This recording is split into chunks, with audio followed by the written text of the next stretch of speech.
సార్వత్రిక ఎన్నికల నిర్వహణ కోసం కేంద్ర ఎన్నికల సంఘం సమాయత్తమవుతోంది. వచ్చే వారం నుంచి దేశవ్యాప్తంగా పలు రాష్ట్రాల్లో ఈసీ పర్యటనలు చేపట్టనుంది.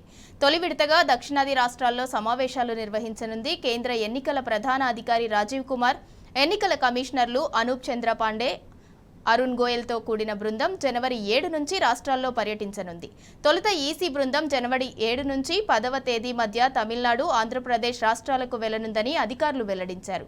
ఇప్పటికే డిప్యూటీ ఎలక్షన్ కమిషనర్లు దాదాపు అన్ని రాష్ట్రాల్లో పర్యటించి లోక్సభ ఎన్నికల సన్నాహాలను పర్యవేక్షించారు. ఈసీ బృందం రాష్ట్రాల పర్యటనకు ముందు వీరు ఎన్నికల సంఘానికి తమ నివేదికను ఇవ్వనున్నారు. లోక్సభ ఎన్నికల నిర్వహణకు ముందు ఈసీ రాష్ట్రాల్లో పర్యటించడం సాధారణంగా ప్రతిసారి జరిగే అధికారిక ప్రక్రియనే. ఇందులో భాగంగా ఆయా రాష్ట్రాల్లోని రాజకీయ పార్టీలు, సీనియర్ పోలీసులు, పాలనా విభాగ అధికారులు, క్షేత్రస్థాయిలో ఎన్నికల విధులు నిర్వర్తించే సిబ్బందితో ఈసీ సమీక్షలు నిర్వహిస్తుంది. ఈసీ దేశవ్యాప్త పర్యటన పూర్తయిన అనంతరం లోక్సభ ఎన్నికల షెడ్యూల్ వెలువడే అవకాశం ఉంది.